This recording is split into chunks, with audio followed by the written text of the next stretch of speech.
নমস্কার বন্ধুরা, ডলি রন্ধনশালায় সবাইকে স্বাগত। আর আজকে তোমাদের সাথে শেয়ার করব দারুণ স্বাদের একটা ডিম কারি রেসিপি, যেটা বানানোও সহজ আর খেতেও কিন্তু খুবই দুর্দান্ত সুস্বাদু হয়। এটা তোমরা ভাত, রুটি, লুচি, পরোটা সব কিছুর সাথেই খেতে পারবে। এর জন্য আমি প্রথমে ফ্রাইং প্যানের মধ্যে তেল গরম করে নিয়ে কয়েকটা সেদ্ধ করা ডিম আমি এখানে দিয়ে দিলাম। এরপর এখানে দিয়ে দেব স্বাদ মতো লবণ।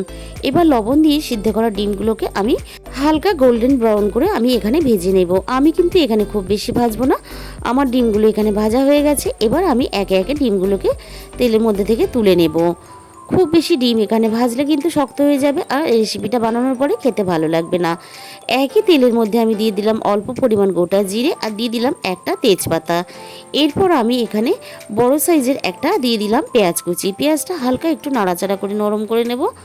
এরপর দেখো এইভাবে নাড়াচাড়া করে নরম করে নিয়ে এখানে আমি দিয়ে দিলাম একটা মাঝারি সাইজের টমেটো কুচি আর দিয়ে দিলাম স্বাদ মতো লবণ। লবণটা টমেটোর সাথে দিলে তাহলে কিন্তু লবণ আর পেঁয়াজটা খুব তাড়াতাড়ি নরম হয়ে আসবে। তারপর আমি এখানে দিয়ে দিলাম চেরা কাঁচা লঙ্কা আর দিয়ে দিলাম আদা রসুন বাটা। আদা রসুন বাটাটা হালকাভাবে এইভাবে নাড়াচাড়া করে নেব। আদা রসুন বাটা যখন কাঁচা গন্ধটা চলে যাবে তখন কিন্তু এখানে দিয়ে দেব পরিমাণ মতন ঝাল লঙ্কার গুঁড়ো আর দিয়ে দেব কালারের জন্য অল্প একটু কাশ্মীরি লঙ্কার গুঁড়ো। আমি কিন্তু এখানে কোনো রকম হলুদ ব্যবহার করব না। এখানে দিয়ে দিলাম 1 চামচ পরিমাণ ধনে গুঁড়ো ও 1/2 চামচ পরিমাণ জিরের গুঁড়ো। সমস্ত মশলা খুব ভালোভাবে প্রথমে এখানে কষিয়ে নিতে হবে। মশলা খুব ভালোভাবে কষিয়ে নিলে তবেই কিন্তু ডিমের কারির স্বাদটা খুব সুন্দর আসবে। এরপর এখানে আমি দিয়ে দিলাম 1 কাপ পরিমাণ জল। এখানে কিন্তু খুব বেশি জল ব্যবহার করা যাবে না, যতটা প্রয়োজন ততটাই কিন্তু এখানে জল ব্যবহার করতে হবে। এবার আমি ভেজে রাখা ডিমগুলোকে দিয়ে দিলাম। এরপর ডিমগুলোকে গ্রেভির সাথে আমি হালকাভাবে নাড়াচাড়া করে নেব।